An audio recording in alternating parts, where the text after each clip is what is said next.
السلام علیکم۔ آج جمعہ ہے، دسمبر کی 8 تاریخ۔ پاکستان میں اس وقت شام کے 7، بھارت میں 7:30، اور یہاں ہمارے اسٹوڈیوز کی گھڑیوں میں صبح کے 9 بج رہے ہیں۔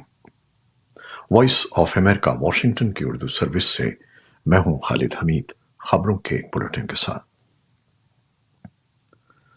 جنوبی غزہ کی پٹی میں اسرائیل اور حماس کی جنگ تیسرے مہینے میں داخل ہو گئی ہے، جبکہ اسرائیل کنٹرول والے مغربی کنارے کے قصبے طوباس کے قریب ایک پناہ گزین کیمپ میں جمعے کو اسرائیلی فورسز نے 6 فلسطینیوں کو گولی کا نشانہ بنایا۔ اسرائیل نے جمعرات کو غزہ کی پٹی کے سب سے بڑے شہروں میں حماس کے عسکریت پسندوں پر حملہ کیا، جس کے نتیجے میں 350 افراد موت کا شکار ہو گئے، جبکہ ہزاروں فلسطینی شہری جنگ کی تباہ کاریوں سے بچنے کے لیے پناہ کی تلاش میں ہیں۔ حماس کے زیر کنٹرول وزارت صحت نے رات بھر اسرائیلی فضائی حملوں میں کم از کم 37 اموات کی اطلاع دی ہے۔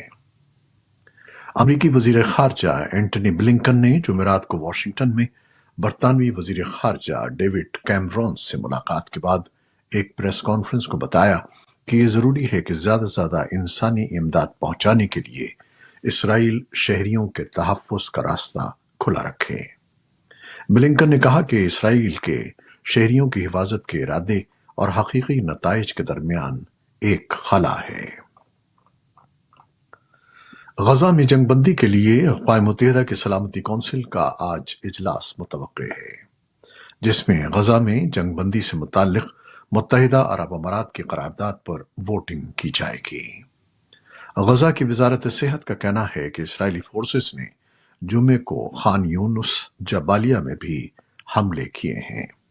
اسرائیل اور حماس دونوں کا کہنا ہے کہ گزشتہ 48 گھنٹوں کے دوران جنگ کے آغاز سے اب تک کی شدید ترین لڑائی ہو رہی ہے، اور یہ لڑائی غزہ کے شہری علاقوں میں ہو رہی ہے۔ روس کے صدر ولادیمیر پوٹن جمعرات کو ایران کے صدر سے ملاقات کی، اور پوٹن اور اسرائیل نے اور حماس کی جنگ کو امریکی سفارتکاری کی ناکامی قرار دیا اور تجویز پیش کی کہ ماسکو اسرائیل اور فلسطینیوں دونوں کے ساتھ دوستانہ تعلقات کی بدولت ثالث بن سکتا ہے۔ ماسکو میں بات چیت کے آغاز پر ایرانی صدر ابراہیم رئیسی کا خیر مقدم کرتے ہوئے پوٹن نے کہا کہ ہمارے لیے خطے کی صورتحال، خاص طور پر فلسطین کی صورتحال کے بارے میں خیالات کا تبادلہ بہت ضروری ہے۔ انہوں نے پوٹن کو بتایا کہ یہ صرف ایک علاقائی مسئلہ نہیں ہے، یہ پوری انسانیت کا مسئلہ ہے جس کا فوری حل تلاش کرنا بہت ضروری ہے۔ پاکستان تحریک انصاف کے مرکزی رہنما اور عمران خان کے وکیل ڈاکٹر بابر اعوان کہتے ہیں کہ پی ٹی آئی بروقت اور شفاف انتخابات کا اصرار کر رہی ہے اور کسی صورت میں انتخابات کا بائیکاٹ نہیں کرے گی۔ وائس آف امریکہ کے علی فرقان کو دیے گئے خصوصی انٹرویو میں بابر اعوان نے کہا کہ پی ٹی آئی انتخابات کے حوالے سے اپنی حکمت عملی وضع کر چکی ہے، جس کے تحت ہر حلقے سے امیدوار کھڑے کیے جائیں گے۔ وہ کہتے ہیں کہ پی ٹی آئی کے بانی عمران خان کا پیغام ہے کہ وہ آئینی جمہوریت کے ذریعے سماج کو حقیقی آزادی دلوائیں گے، لہٰذا انتخابات سے بائیکاٹ کا کوئی سوال ہی پیدا نہیں ہوتا۔ بابر اعوان کہتے ہیں کہ پی ٹی آئی کے بانی سربراہ انتخابات میں حصہ لیں گے، اور اس حوالے سے ان کی نااہلی کا تاثر درست نہیں ہے۔ افغانستان میں طالبان کی سیکیورٹی فورسز نے مبینہ طور پر ایران کے ساتھ سرحد کے قریب عسکریت پسند گروپ کے ٹھکانوں پر گزشتہ رات چھاپوں کے دوران ایک کارکن کو ہلاک اور کئی دیگر کو گرفتار کر لیا ہے۔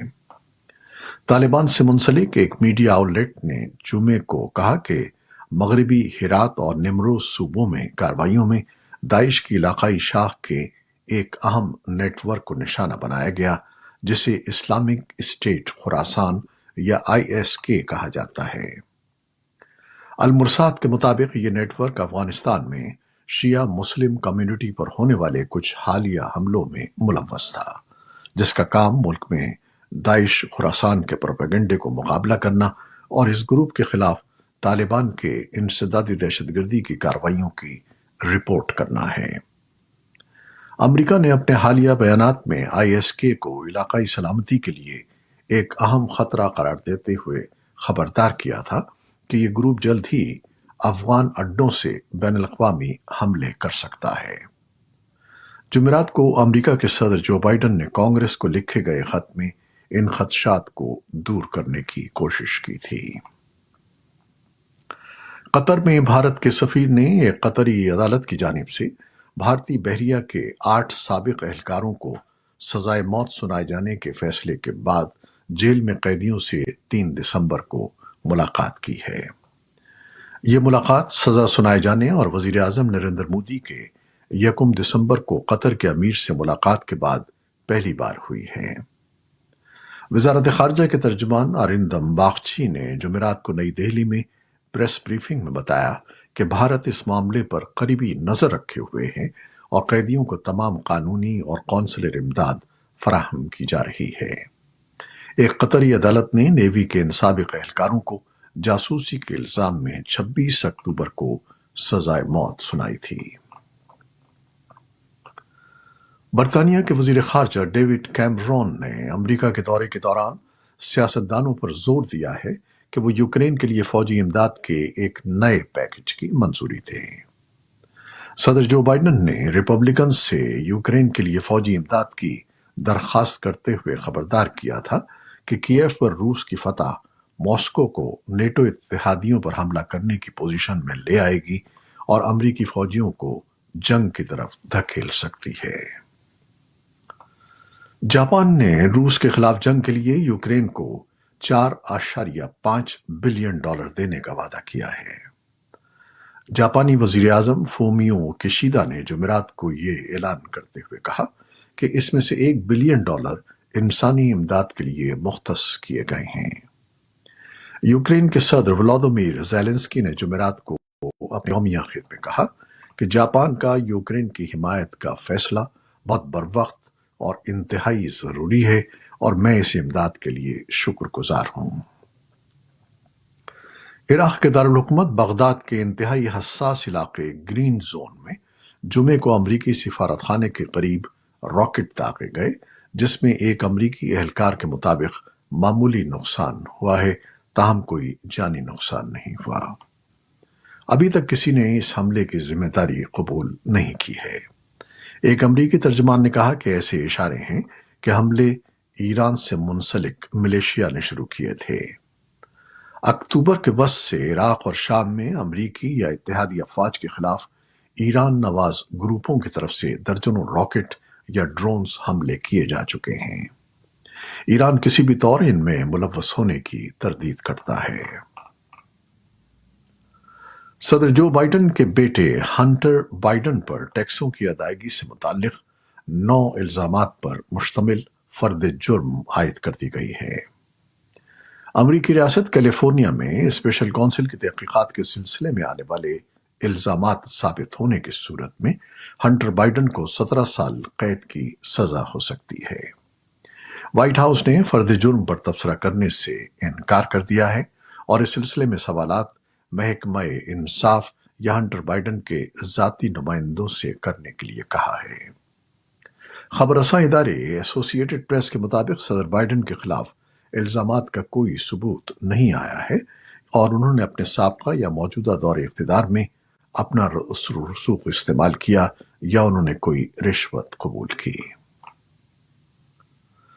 جمعے کو اقوام متحدہ کی آب و ہوا سے متعلق کانفرنس ایک روز کے وقفے کے بعد پھر شروع ہوئی، جس میں مذاکرات کار خطرناک حد تک گرم ہونے والے سیارے پر فوسل فیول کے مستقبل کے بارے میں غور کریں گے۔ کاپ 28 کے صدر سلطان الجابر نے دبئی میں اجلاس کے آغاز پر افتتاحی کلمات کہے۔ انہوں نے کہا کہ ایک ساتھ مل کر ہم نے اپنی کارکردگی پر شک کرنے والوں کو حیران اور امید رکھنے والوں کو متاثر کیا ہے۔ انہوں نے کہا کہ مجھے یقین ہے کہ اتحاد اور یکجہتی کا یہ جذبہ ہمیں اپنی منزل تک لے جائے گا۔ دنیا بھر میں مقیم یہودی ہر سال 7 سے 15 دسمبر تک تہوار ہانوکا مناتے ہیں۔